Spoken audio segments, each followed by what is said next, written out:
அஸ்ஸலாமு அலைக்கும் வரஹ்மத்துல்லாஹி வபரகாத்துஹு. அன்பிற்கினிய சகோதர சகோதரிகளே, நமக்கெல்லாம் தெரியும், தொடர்ந்து பாலஸ்தீனத்தில் நடந்து வரக்கூடிய செய்திகளை நம்ம வெளிப்படுத்தி வர்றோம்.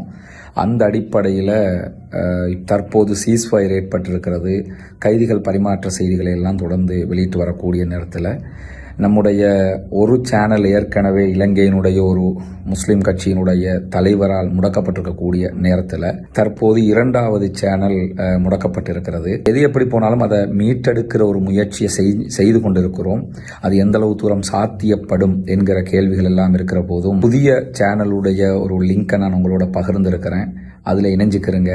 என்னால் முடியல.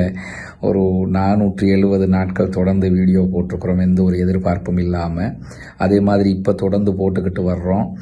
நம்முடைய நேரம் காலம் இதற்காக நம்ம செலவழித்து எந்த ஒரு லாப நோக்கமும் இல்லாமல் செய்யக்கூடிய ஒரு பணியாக இருக்கிற நேரத்தில் மீண்டும் அது இப்படியான ஒரு நிலையை எடுத்திருக்குது.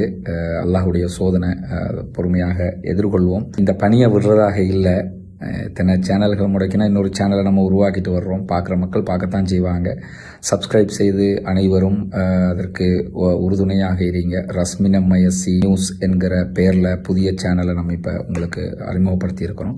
அந்த சேனலில் இணைஞ்சு கொள்ளுங்க. நிறைய மக்களுக்கு அதை இணைவதற்காக நீங்களும் பரிந்துரை பண்ணுங்க.